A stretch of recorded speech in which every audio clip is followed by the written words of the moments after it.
Hey everybody, welcome back to EverQuest II, and this is episode 6, and it's going to be the finale. I made this decision, I've done some research, and this game is completely a dead end. Turns out in 2000 something or other, they were competing with World of Warcraft.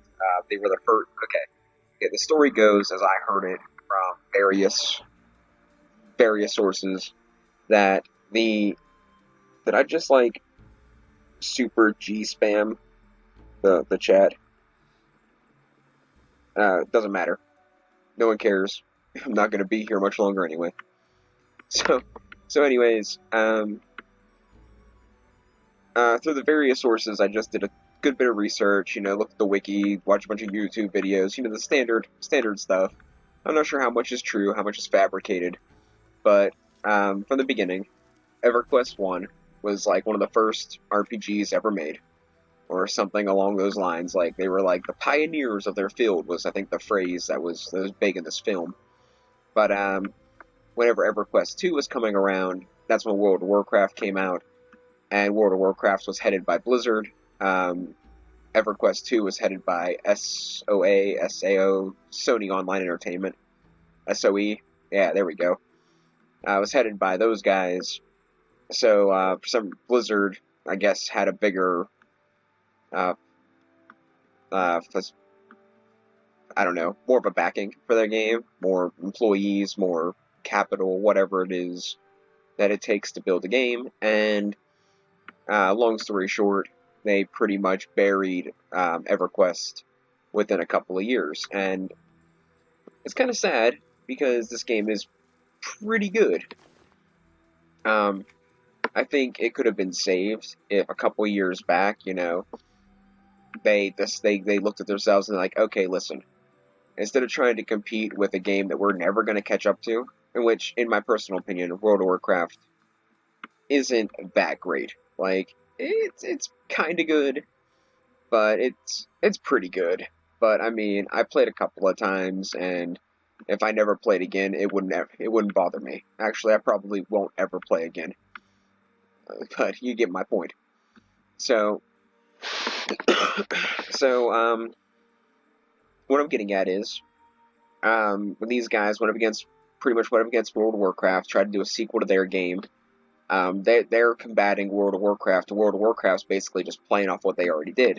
So, from a media standpoint, that gives, World of Warcraft, a couple of buffs right off the bat. Because, they're not competing with somebody else to show their supremacy.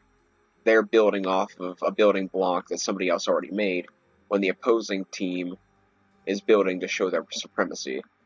And that's just a little bit, to me, that's a little off-putting. But what I would do if I'm not entirely sure what all the inner workings are, what it costs to make a game like this, or how many employees it takes, or anything like that. But I would assume that within a certain degree, regardless of how many people are playing, if they're free to play, you're still making and spending the same amount of money.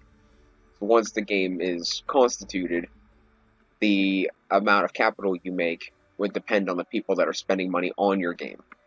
So wouldn't it be better to make the deals a little more appetizing? So, from what I understood, is if you buy coins one time, you get this thing called a silver membership. And it unlocks some chat stuff and some guild stuff. And that's kind of cool. You get the 500 coins, so it's just an added bonus. And you only have to do it one time. So that's so I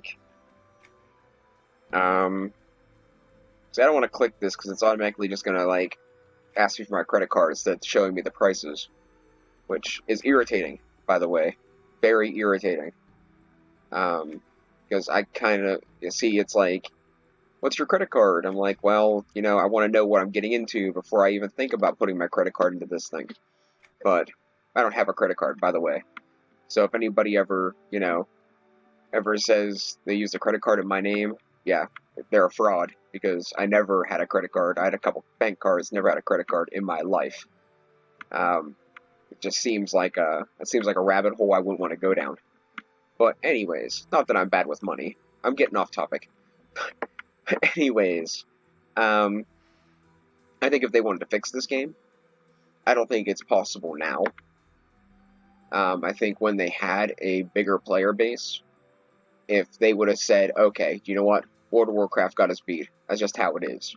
You know, they have more they can throw into it. They have more backing. I mean, we can hang in the fight, but it's not going to be the long haul. We're not winning this one. You know, so if they went in with that mindset and they went and dropped the prices and gave things like free to play to have the chat and the broker in particular to get a better full experience, and maybe do something like reduce the level cap for free to play. Like, you know, that's something World of Warcraft does. It's something this game does. Like max levels like 100 or something, but like I can only get to like 90 or something, so I'm free to play. But yeah, I mean that's probably what I would do. And then I would probably focus more on developing the skill stuff, because the one thing that the couple of things that bothered me about this game was the chat format. Like, I don't know how to properly use the chat. I guess I don't know what's locked and what isn't locked. And another thing that bothered me was the choosing my class. I'm an armorer or something, or an outfitter. So, like, I had 3 choices, and each choice covered 3 of the things. Like, if you could just break it down and I could choose 3 of my own things, where I could be like a jewelry guy and a cook and a weapon maker or something. Or, if they have classes like that, give, certain perks, and like if you pick something like cooking, it could like raise your dexterity. Like each thing could have its own little buff you get if you choose it. Maybe. I don't really know. Like I said, like I dabbled with a very, very small amount of making web pages. I dabbled a very small amount in coding. I mess with, scripts in Minecraft and stuff. But I mean, I'm not really like adept enough in the topic to really be able to give advice or anything. And I really don't know what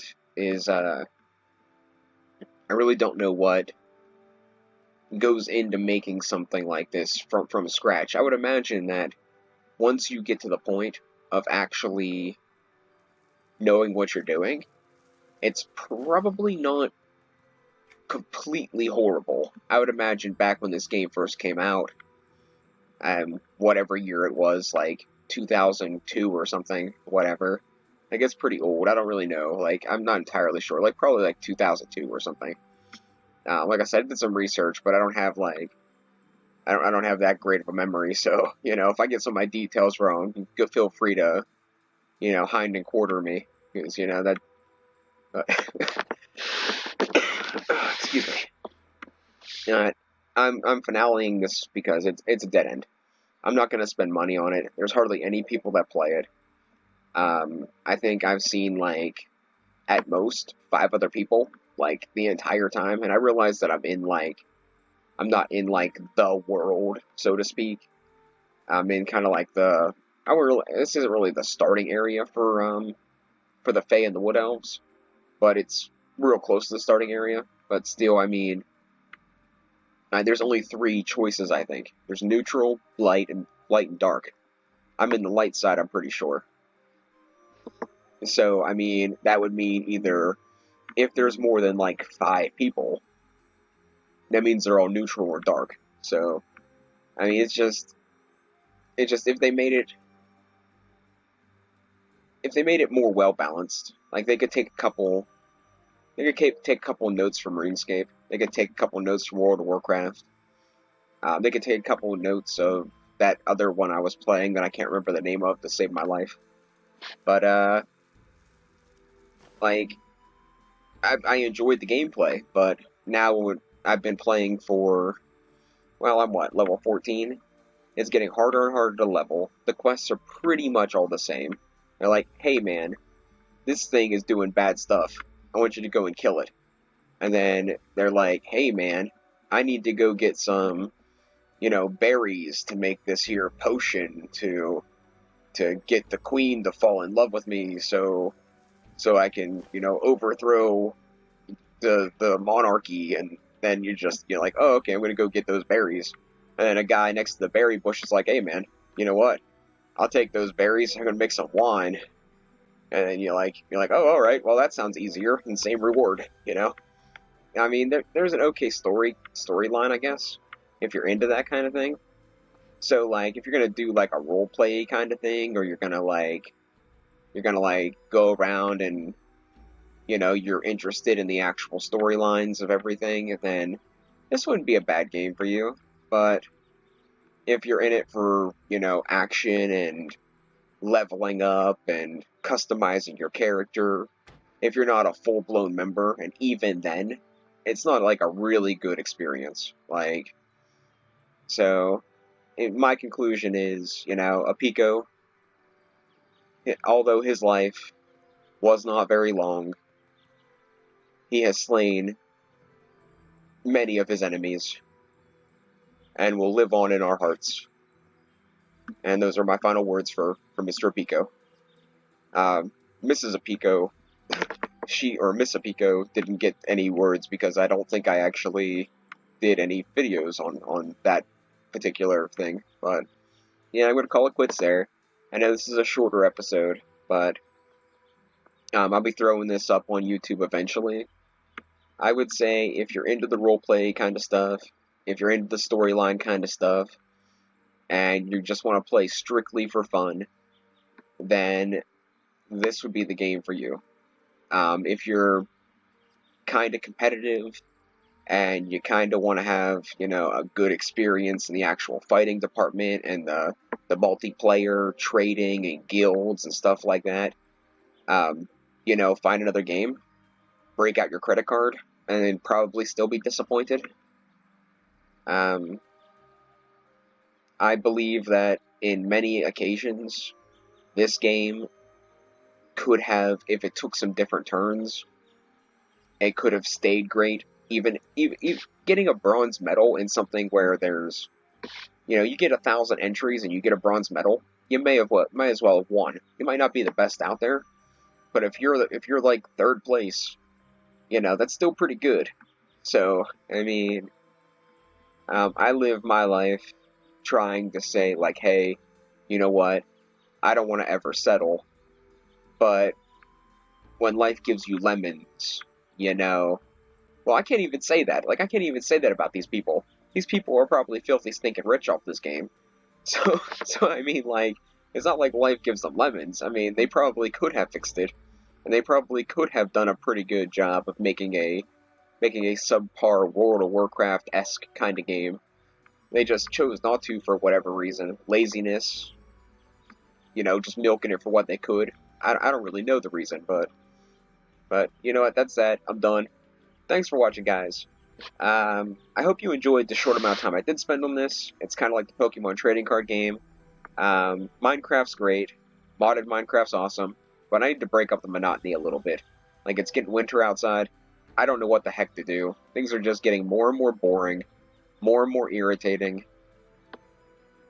More and more weird. Strange. Whatever adjective you want to use to get your message across. But, it's not going to get any better until summer hits, and even then, who knows, like, if I'm even around that long, so, like, we'll kind of, like, we'll just play it by ear, but I'm going to go and find a new game, and delete this one from my crappy computer before it has a conniption for using too much memory. So, thanks for watching once again, probably for the third time, and I'll catch you guys next time before I shoot off on another tangent and talk for another 15 minutes. Later on, guys.